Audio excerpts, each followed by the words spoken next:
Sapa kuwi? Yudas Iskariot kuwi kan. Ya. Jadi Yesus itu mencintai kehidupan, bukan mencintai kematian. Dia ingin selamat, ya. Makanya dia berdoa, ya. Ia sangat ketakutan. Nah, masa Allah ketakutan? Oh, itu yang takut bukan Allahnya, manusianya. Silat lidahmu memang hebat, ya. Silat lidahmu memang hebat. Kata-kataku sekarang mungkin pedih bagimu, tapi akan menjadi sesalan kalau gak kamu ikuti nanti ketika kamu sudah mati. Ya, karena apa? Yesus itu manusia yang mulia, dimuliakan oleh Gusti Allah Agung, menjadi pilihan, menjadi nabi seperti nabi-nabi yang lain. Dia dimuliakan, bukan dia Allah. Dia dimuliakan oleh Gusti Allah Agung. Orang ini kok sangat ketakutan dan makin bersungguh-sungguh dia berdoa. Itu kan nggak bisa dinisbahkan kepada sesuatu yang maha. Masa akan dikatakan Allah? Tapi biasanya begitu. Lidahnya berputar. Oh, itu yang takut manusiawinya. Lah kealahannya kemana? Seharusnya kan ketika manusiawinya butuh pertolongan, kealahannya datang. Tapi kan nggak, dia berdoa justru kepada yang dianggap Allah lain. Kepada Bapaknya. Makanya kan doa Bapa kami yang di surga, dikuduskanlah namamu. Kan gitu. Oh, berarti Bapaknya belum kudus. Ya, gundulmu gue. Ya Bapaknya ya kudus lah. Ya. Jadi gitu, peluhnya titik darah itu bisa, itu memang benar-benar darah yang keluar, itu ada istilah medisnya, kamu coba cari nanti. Tapi bisa juga itu, kalau itu harafiah ya. Kalau metafora juga bisa menunjukkan saking takutnya Yesus. Titik darahnya bertetes ke tanah. Takutnya apa? Akan keselamatannya. Ini loh. Artinya Yesus sendiri takut akan keselamatannya. Dia tidak bisa menggaransi keselamatannya. Lalu akankah kamu menggaransi keselamatanmu itu kepada Yesus? Itu kan pemikiran yang harusnya dipikirkan, direnungkan gitu loh. Kalau aku menggaransi ya kehidupanku tentang materi, justru aku sandarkan kepada sosok konglomerat yang dia juga secara ekonomi mampu di atas rata-rata. Itu rasional. Lah aku menggaransikan kehidupanku, kebutuhan hidupku ini itu segala macam kepada orang yang sama atau lebih kere dari aku. Itu nggak logis. Orang dia memenuhi kehidupannya aja Senin Kemis, kok gue mau menyandarkan ke dia. Gue kan harus menyandarkan ke yang ekonominya lebih kuat. Itu kan rasionalitas. Kan gampang itu, nggak harus perlu S1, S2, S3, S4. Begitu juga keselamatan. Akankah kita keselamatan itu akankah kamu garansikan kepada Yesus? Yang Yesus sendiri nggak bisa menggaransi keselamatannya. Lukas 22:44 menggambarkan itu. Artinya dia mensandarkan kepada Gusti Allah Agung. Maka dia berdoa kepada Bapa.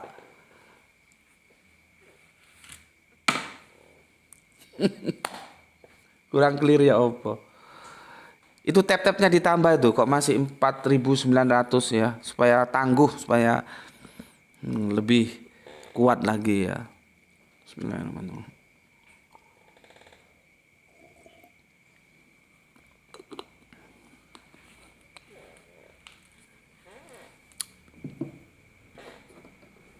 Oke. Nanti kapan-kapan kalau aku khusus bahas soteriologi salib ya, akan aku uraikan satu-satu gitu supaya kamu tahu.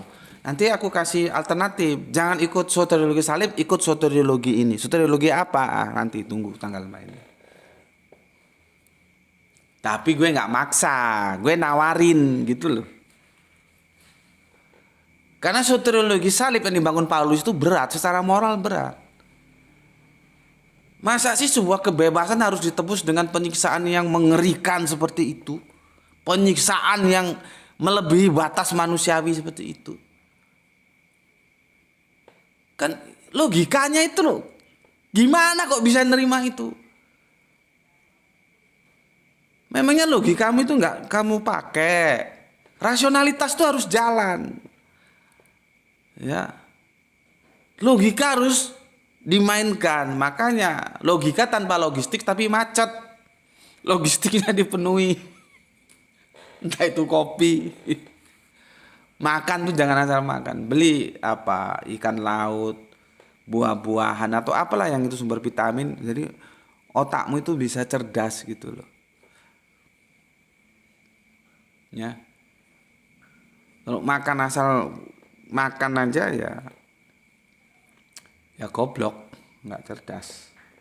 Ya.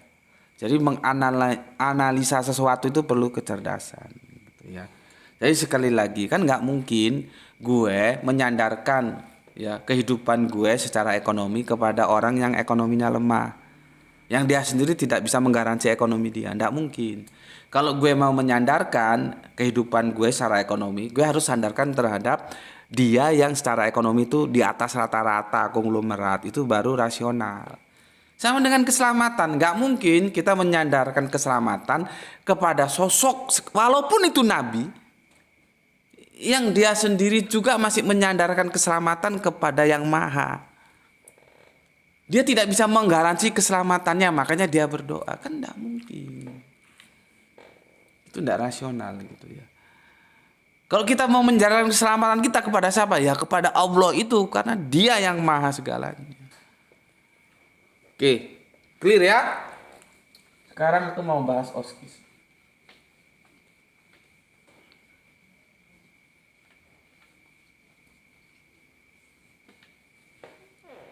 Mantap, tap-tapnya sudah 5.000 ya. Ya gitu teman-teman ya, di tap-tap terus karena kita berhadapan dengan mesin TikTok.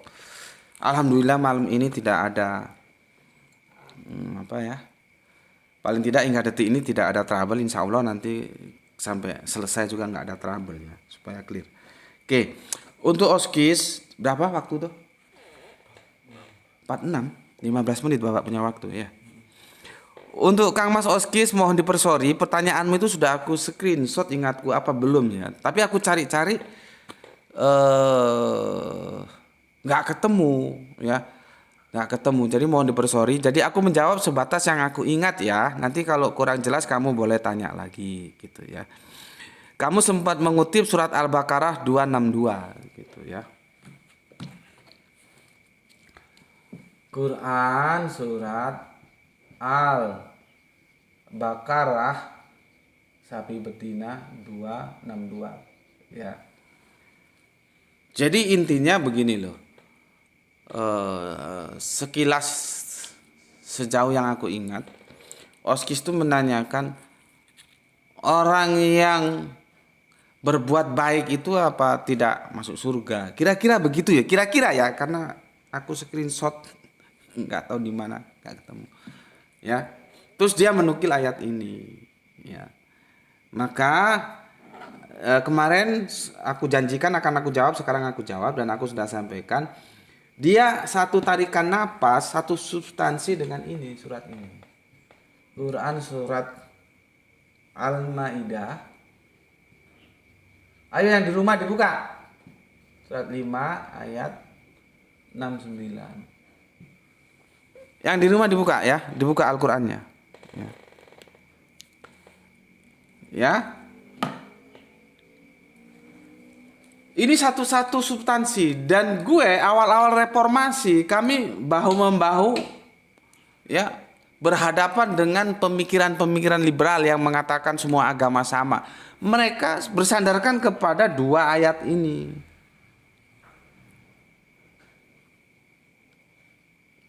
Paham? Ya, apa sih bunyi ayatnya? Ya. Apa sih gitu ya. Kita baca ya. Bismillahirrahmanirrahim. Sesungguhnya orang-orang yang beriman ya. Terus dideskripsikan. Siapa dia orang-orang yang beriman itu? Yahudi.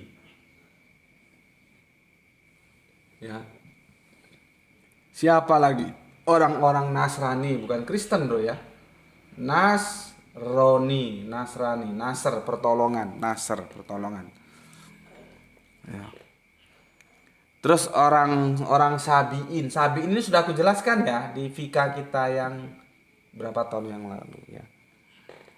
Siapa saja di antara mereka yang beriman kepada Allah dan hari akhir dan melakukan kebajikan, mereka mendapat pahala dari Tuhannya, tidak ada rasa takut pada mereka dan mereka tidak bersedih hati. Oh, berarti Yahudi, Nasrani, Sabiin masuk Islam. Sabiin dulu aku jelaskan. Sabiin sudah aku jelaskan beberapa waktu lalu, cuman yang di YouTube sudah tahu lah ya, yang di TikTok belum tahu. Sabiin itu orang yang tidak ketemu oleh Nabi, ya, tapi dia sudah bertauhid. Itu Sabiin, gitu ya. Nanti kalau ada mufasirin menerjemahkan lain silakan, nggak apa-apa. Tapi aku memahaminya seperti itu. Artinya kamu nggak usah terus loh ini kok lain. Ya tinggal kamu pilih aja, ikut pemikiranku apa ikut pemikiran mufasirin yang lain, monggo, nggak ada masalah. Ya. Kalau gue menjelaskan mufasirin kaum Sabiin itu kaum yang belum kebagian Nabi, atau kaum yang belum ketemu Nabi, atau kaum yang belum mendengar ajaran dinullah sampai ke telinganya, tapi mereka sudah bertauhid.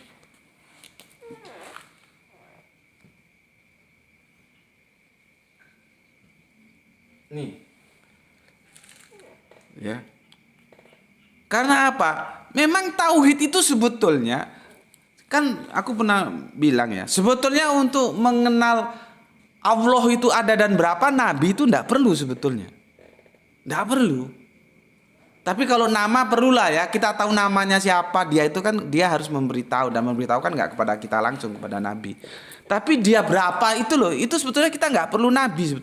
Jadi gini, untuk bertauhid ya, tauhid itu berasal dari ahad itu ya, mengalami takrib menjadi tauhid. Ya, di surat Al-Ikhlas itu ya. Oke, sampai mana tadi? Untuk menjadi tauhid itu tidak perlu Nabi. Bismillah. Aku pernah baca pendapatnya filsuf Arasi seperti itu, Arasi atau Araisi ya nyebutnya seperti itu. Cuman yang ke belakangnya aku nggak setuju. Kalau sampai di situ aku setuju. Ya, lalu kenapa Nabi diturunkan? Karena ada syariat. Nah, Nabi itu menjelaskan syariat. Syariat itu nggak bisa bikin-bikin. Sholat 5. Kenapa sholat 5 ya? Syariatnya begitu, Allah mengajarkan sholat 5 atau 5 sholat ya kepada Nabi, Nabi menjalankan ke kita. Itu syariat ya. Maka perlu Nabi. Tapi kalau sekedar untuk bertauhid itu Nabi tidak perlu loh. Gue setuju dan memang benar. Artinya apa? Logika kita ya, rasionalitas kita itu mengatakan tidak mungkin Allah itu lebih dari satu, itu tidak mungkin. Dan tidak mungkin Allah itu tidak ada. Jadi politeis itu menentang rasionalitas kita, ateis juga menentang rasionalitas kita. Imam ini nonton nggak ya Imam? Banyak ya mutiara-mutiara yang gue tebarkan di setiap kajian gue ya. Yang kajian gue kan itu nggak strike, itu singular. Nah, seperti ini sebetulnya gue kan nggak dalam konteks menjelaskan Sabiin, tapi perlu gue jelaskan juga. Ini kan mutiara. Maksud gue gini, Mam. Lu bikin video yang seperti dulu lu bikin tuh loh. Apa? Video pendek. Lu motongnya pas, jadi gue seneng. Ya, Mam ya. Tolong lu bikin lagi gitu. Nanti kasih ke aku, kalau jangan buru-buru lu unggah. Kasih tunjuk ke aku dulu ya. Seperti ini, gue jelas Sabiin. Padahal tujuan gue untuk menjelaskan pertanyaan Oskis. Kenapa orang baik itu nggak masuk surga? Ya. Jadi Sabiin itu bisa jadi kejawen itu termasuk kelompok Sabiin. Karena kejawen itu bertauhid loh. Kan sudah pernah gue sampaikan diskusi gue dengan kiainya kejawen. Aku tanya siapa yang membuat langit dan bumi sekarang itu berapa? Dia bilang 1. Cuma dia nggak tahu namanya siapa. Dengan Pak siapa? Pak siapa dulu lupa aku namanya ya. Yudo Baskoro, Pak Yudo Baskoro, ya itu orang kejawen. Yang aku bertamu ke temanku, dia juga bertamu gitu ya. Akhirnya kami ngobrol, karena tuan rumahnya masih mandi, sambil menunggu tuan rumah kami ngobrol. Aku tanya sama dia, si ngecat Lombok niku pinten Pak? Yang mengecat cabe itu berapa? Itu bahasa sastra Jawa ya. Ada cabe merah, cabe hijau. Si ngecat niku sinten? Ketika aku tanya sinten siapa, dia nggak tahu. Dia nggak sebut nama. Tapi berapa? Dia bilang 1. Jadi kejawen itu dalam konteks itu bertauhid ya. 1. Ya. Aku sebetulnya nunggu kalau dia bilang Allah. Nah, nama itu dari kami loh Pak, dari Islam loh Pak. Tapi dia nggak sebut ya. Dan aku agak menyesal ketika dia tanya, kenapa orang Islam itu manggil-manggil Allah? Kan Allah kan maha mendengar, maksudnya adzan gitu loh. Jadi menurut dia adzan itu manggil Allah. Gue juga nyesel kenapa nggak gue jelasin. Gue senyum aja nggak. Kadang-kadang gue malas jelasin gitu ya. Mungkin kurang mood gitu ya. Seharusnya kan gue jelasin, enggak Pak, itu bukan manggil Allah, tapi manggil orang untuk sholat gitu ya. Ya. Jadi itu sabiin ya. Dan untuk bertauhid itu tidak perlu nabi sebetulnya. Lalu kenapa nabi diturunkan? Karena beragama itu tidak hanya hakikat, ada syariat gitu loh. Untuk menjalankan syariat itu ya nabi diturunkan gitu. Oke, Yahudi Nasrani ya sudah tahu lah ya. Ini muaranya ke kanjeng Nabi Musa atau Moses. Nasrani ke kanjeng Nabi Isa ya, yang saudara Kristen kita nyebutnya Yesus itu ya. Yahudi Nasrani Sabiin ya, tidak ada keraguan di dalamnya. Oh, berarti ini masuk surga semua gitu. Nah ini yang digunakan ya, ini nggak gue baca lah ya, lu baca sendiri. Substansinya sama nih 2 ayat, ya. Substansinya sama. Inilah ayat yang digunakan oleh orang-orang liberal untuk mengatakan semua agama sama. Padahal nggak begitu kerangka berpikirnya, ya. Oskis, aku kira lu tahu lah ya, lu kan ngikuti kajian gue. Gue ini ada pada pemahaman semua nabi itu muslim, tapi tidak semua nabi Islam. Nah, ini gue berhadapan banyak dengan saudara Islam gue sendiri gitu loh.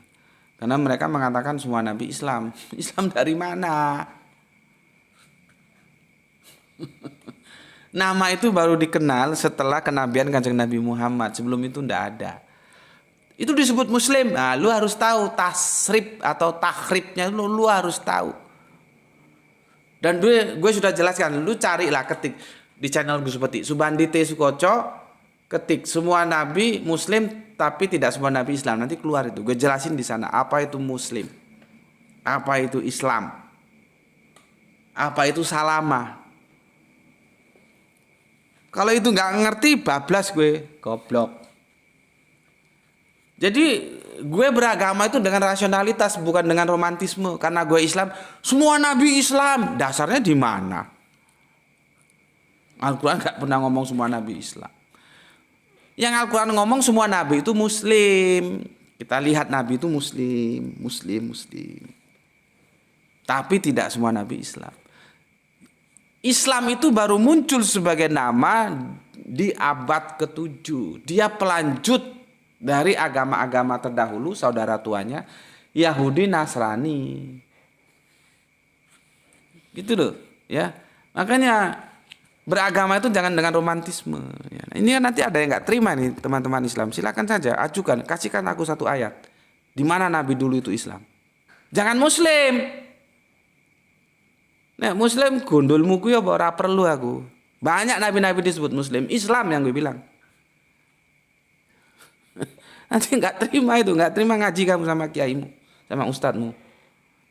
Tanyain ustadzmu di mana dalilnya. Ya. Makanya terjemahan Depak itu kadang-kadang juga kacau. Muslim diterjemahkan Islam, nggak begitu. Ya, itu ya dipahami dulu ya. Gue jelaskan begini.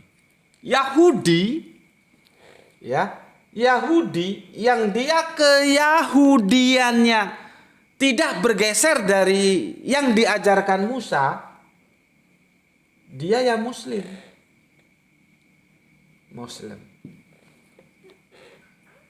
Oskis, perhatikan ya. Yang lain juga perhatikan biar goblok minggu hilang.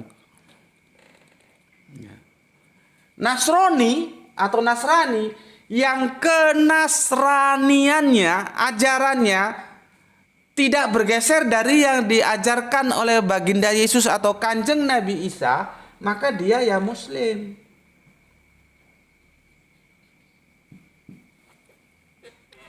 Sabiin udah gue jelasin tadi ya. Ini Muslim. Tapi tidak Islam. Jadi Muslim itu ada Muslim Yahudi, ada Muslim Nasrani, ada Muslim Islam. Gitu. Waktunya sudah habis ya. Nah, teman-teman nggak apa-apa ya, kita panjangin dikit ya. Nanggung ini gue. Teman-teman di WA, di YouTube gue panjangin dikit ya. Ya minta waktunya sedikit karena sudah 1 jam berlalu. Ya. Muslim ya itu tapi tidak Islam. Yahudi itu ya Yahudi namanya. Kalau kita kan namanya Islam. Saudara kita itu Yahudi. Kemudian Nasrani baru Islam. Bukan Kristen. Kristen nggak ada dalam Al-Quran gitu. Ya, nah ini Muslim. Ya. Apakah ini semua masuk surga? Iya, masuk surga. Dengan catatan yang Yahudinya itu seperti yang diajarkan Musa, yang Nasraninya seperti diajarkan kanjeng Nabi Isa, itu masuk surga. Karena ini Nabiullah, Musa Nabiullah, Isa Nabiullah, Yahudi itu dinullah, Nasrani juga dinullah. Gitu loh ya. Oke. Tetapi jangan lupa di sini ada tempus yang membatasi. Waktu, tempus delicti. Tempus. Disinilah kita perlu belajar abrogasi. Kalau yang sekolah Alkitab ngerti itu abrogasi. Ya. Kalau kita tarik ke atas itu Milata Abraham. Entah berapa tahun jaraknya ke Yahudi, datang kanjeng Nabi Musa, maka orang yang mengikuti milata Abraham itu harusnya bermigrasi ke Yahudi. Gitu ya. Milata Abraham sudah di end ya, Yahudi. Begitu juga Yahudi berapa ratus tahun ke Nasrani ya. Kanjeng Nabi Isa seharusnya Yahudi satu Israel itu ikut jadi Nasrani semua. Gitu ya. Tapi kan Yahudinya enggak mau. Nah, nanti diulangi sama Nasrani. Ketika Nasrani dari Islam itu kan sekitar 600 atau 700 tahunan ya. Begitu kanjeng Nabi Muhammad datang, seharusnya Nasrani itu menjadi Islam semua. Tapi kan enggak mau. Jadi Nasrani ini mengulangi tegar tengkuknya Yahudi gitu loh. Jadi satu agama dalam satu waktu, satu dinullah dalam satu waktu, harusnya begitu. Kalau ada teman gue dari Kristen Tauhid, dia mengatakan gue ada orang pindah-pindah agama dari Yahudi ke Nasrani, Nasrani ke Islam, Islam ke Nasrani, gue nggak ada masalah. Karena dia memahami Yahudi, Nasrani, Islam semua masih berlaku gitu loh. Kalau gue enggak mengalami abrogasi, milata Abraham, Yahudi, Nasrani sudah enggak berlaku. Sekarang yang berlaku Islam. Nah mungkin teman-teman Yahudi Nasrani agak berat aku ngomong gini. Ya tapi kan aku harus ngomong begini. Jadi teman-teman Islamku, kamu jangan berpikir aku ini plural. Karena aku mengatakan semua Nabi Muslim tapi tidak semua Nabi Islam. Nabi Musa itu Yahudi tapi dia Muslim. Nabi Isa itu Nasrani tapi dia Muslim, bukan Islam. Nabi Muhammad Islam dan Muslim, kita Islam dan Muslim. Kapan Islam Muslim Islam itu? Setelah kenabian kanjeng Nabi Muhammad. Nama itu muncul, nama Islam itu. Ya, oke. Panjang jadinya jelaskan ini ya. Nggak apa-apa ya teman-teman ya. Bismillahirrahmanirrahim. Itu Soleha kita Gispati telah menjelaskan itu ya, setiap masa ada nabinya, setiap nabi ada masanya gitu ya. Itu terima kasih untuk Gispati ya. Oke. Gitu ya. Nah, kalau sekarang nggak bisa. Karena ini sudah, aku kalau bilang expired nanti nggak enak juga ya. Ini sudah the end. Ini juga di end. Nah, Yahudi Milata Abraham di end, Yahudi di end, Nasrani di end, sekarang Islam. Gitu loh. Islam. Makanya nanti keluar surat Inadina Indalohi Islam. Nah, ini yang nggak dipahami oleh teman-teman mainstream Islam. Dikirain gue asal antam kromo aja. Lah itu Gus Inadina Indalohi Islam. Iya, tapi itu temposnya kapan? Inadina Indalohi Islam itu setelah Kanjeng Nabi mengatakan hari ini, bukan hari lalu loh ya. Temposnya hari ini. Hari ini aku rela Islam jadi agamamu. Surat Al-Maidah baca. Sejak saat itu dikunci Yahudi Nasrani di end. Jadi ayat Al-Baqarah 262, Al-Maidah 56 bukan berarti ini masih berlaku semua. Enggak, ini berlaku pada masanya. Ini yang tidak dipahami atau memang disalahpahami oleh teman-teman plural, aku nggak ngerti lah ya. Nah, sekali lagi teman-teman Islam, ketika aku ngomong semua nabi muslim tapi tidak Islam, itu bukan berarti aku plural. Karena nanti ada hadisnya Abu Ya'la. Apa kata Kanjeng Nabi? Seandainya Musa masih hidup di antara kalian, dia harus mengikuti syariat yang aku bawa. Dia mundur ke belakang, nggak hanya Isa, mundur ke belakang Musa. Berarti Musa Isa. Aku belum sempat menukil, cari hadisnya Abu Ya'la.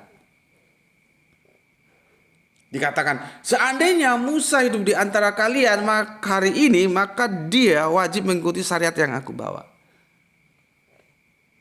Karena secara hakikat sama di Nulo itu, menyembah Allah yang sama. Makanya kitabnya juga sama. Makanya kalau ada bilang perjanjian terakhir Al-Quran mengcopy paste perjanjian lama, perjanjian baru, itu goblok. Orang satu sumber kok mengcopy paste. Membenarkan, kalau nggak mau membenarkan, mengembalikan. Yang sudah diintervensi tangan-tangan kotor manusia dikembalikan sama Al-Quran. Gitu loh. Ya. Sandaran ayatnya ya aku tulis supaya udah molor berapa lama tuh? 8 menit. Ya. Sebentar ya. Ini clear ya di sini ya.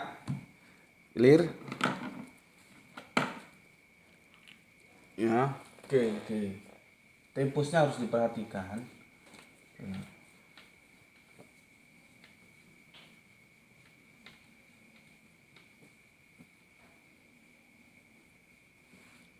Oke, itu nanti kamu bisa lihat di ayat-ayatnya. Quran surat Al-Maidah surat 5 ayat yang ketiga. Makanya di perdebatan para pakar mengatakan ini merupakan firman yang terakhir. Ya. Pada hari ini, bukan hari lalu loh ya. Jadi Islam belum ada hari lalu sebagai nama. Hari ini ya. Maka dikatakan, itu panjang ya, aku baca aja. Ya. Pada hari ini telah kusempurnakan agamamu untukmu dan telah aku cukupkan nikmatku bagimu dan telah aku ridhoi Islam sebagai agamamu. Kapan? Hari ini.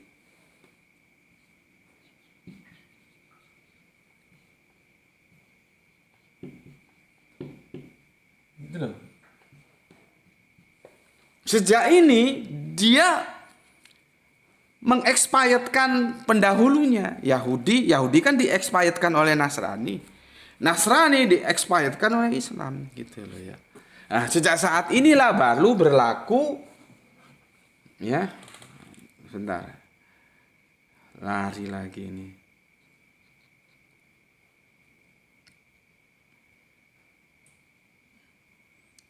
Ya. Sejak saat itulah berlaku Quran surat Ali Imran, ya, surat 3 ayat yang ke-19. Sesungguhnya agama di sisi Allah ialah Islam.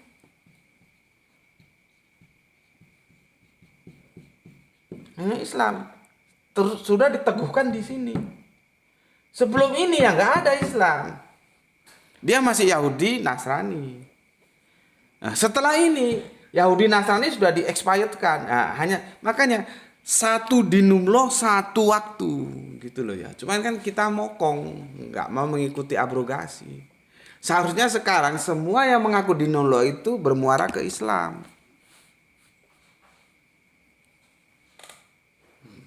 Ya, oke. Sejak ini maka agama di sisi Allah ya Islam. Ini bukan sejak dulu. Gue kan sering disanggah ketika gue ngomong semua nabi Muslim tapi tidak semua nabi Islam dengan ayat ini. Dia nggak tahu tempusnya. Ya biarin aja, kasih tahu. Kalau nggak mau tahu juga untuk apa? Ya. Sekarang Quran surat Ali Imran, ya surat 3 ayat yang ke-83. Ya. Maka mengapa mereka mencari agama lain selain agama Allah, padahal yang di langit dan di bumi berserah diri kepadanya dengan suka maupun terpaksa, dan hanya kepadanya mereka dikembalikan. Ngapain kok cari yang lain? Maksudnya selain Islam. Gitu loh ya. Ya. Baru nanti Quran surat Ali Imran ya, surat yang ketiga ayat 85. Dikunci lagi di sini. Dan barang siapa mencari agama selain Islam, ya, dia tidak akan diterima dan di akhirat dia termasuk orang-orang yang rugi. Tutup sudah, dikunci sudah. Jadi akhirnya the only Islam. Gitu. Ya, Islam. Oke, sekarang kunci surga dalam Islam itu apa? Ini untuk terakhir untuk Mas Osis ya. Ini tadi sudah ya. Aduh, sudah terlanjur aku hapus. Kamu screenshot aja ya. Jadi yang menentang Gus Buti ngajukan ayat Inaduna Indalohi Islam. Iya, kon goblok, ngerti nggak kapan itu berlaku? Tiga itu sejak dulu. Ya. Oke, jadi gini Mas Oskis ya. Ya, Inaduna Indalohi Islam ya. Islam. Kunci surganya itu ada 2. Ini loh.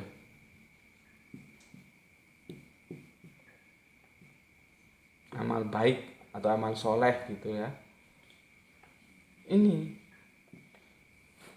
Kemarin kan sudah aku jelaskan di seri terdahulu ya. Jadi inilah Kiai Faradis, kunci surganya ini. Maka dia senapas dengan apa katakan Yesus ya.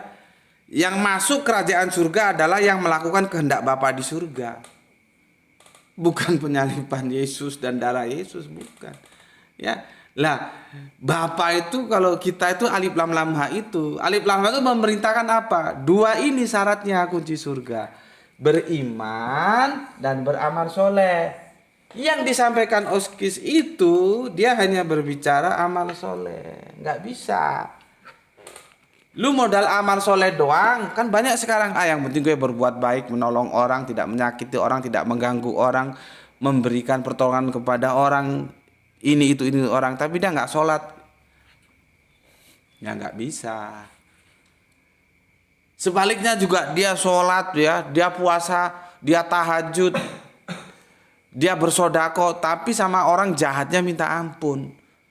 Gak ada yang selamat dari tangannya, gak ada yang selamat dari mulutnya. Semua orang dibabat habis tanpa ada rasa kasih sayang. Ya gak bisa juga, meskipun sholatnya oke.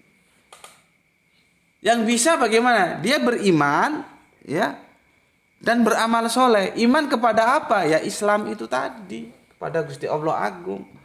Jadi dia Islam ya, dia beriman ya dan beramal soleh, baru bisa masuk ke kerajaan surga. Itu kunci surganya, baik laki-laki dan perempuan, yang seperti gue sudah jelaskan di ayat di seri yang lalu ya. Jadi nggak bisa, lu punya iman aja tapi nggak amal soleh, nggak bisa. Lu amal soleh aja tapi nggak beriman, nggak bisa. Lu harus punya iman, yaitu Islam ya, koridornya, dan amalnya soleh. Jadi kalau you masuk Islam terus kelakuan lu bajingan, ya nggak bisa juga masuk surga. Nggak bisa. Karena kita bukan, dosa kita yang diwariskan dan dosa malah lalu sudah ditebus. Enggak, kita konsepnya enggak begitu. Itu konsep yang ditawarkan Pak Paulus gitu ya. Oke, wasis gitu ya, harus ada iman dan amal soleh. Aku kira cukup itulah ya, dan ini penutup, sudah aku anggap the end, selesai ya, tentang surganya Kristen yang katanya pasti dan surganya Islam yang insya Allah. Semoga ini bisa akan memberikan wacana pemikiran untuk kalian semua untuk mengerti bagaimana duduk permasalahan yang ada yang sudah aku uraikan. Nggak tahu jadi berapa seri ya. Mau dipersori, waktunya lewat berapa menit tuh? Lewat 15 menit dari 1 jam ya, karena kalian juga tentunya kan punya kegiatan lain ya. Maka aku akhiri dan aku katakan ini closing ya, sudah selesai di sini, dan kita insya Allah akan mengkaji yang kemarin sempat terputus atau gimana lah, nanti aku pikirkan dulu ya. Oke, pesan aku, jaga Allah, jaga Kanjeng Nabi, jaga Al-Quran, jaga imanmu dalam bingkai keindahan Islammu, tapi tetap memberi hormat kepada saudara kita yang memilih jalan lain karena mereka saudara kita. Ya, semoga yang belajar dan yang mengajar mendapatkan keberuntungan, rezeki yang barokah dan kesehatan yang prima. Terima kasih untuk sahabatku yang ada di channel TikTok dan channel YouTube. Terima kasih kalian semua yang telah memberikan sholawat terhadap channel dakwah ini sehingga eksis ya. Semoga itu menjadi amal soleh untuk kalian semuanya. Semuanya terima kasih telah meluangkan waktu ngaji bareng Gus Peti di channel TikTok maupun YouTube. Matur nembah nuwun. Alhamdulillahirabbil alamin.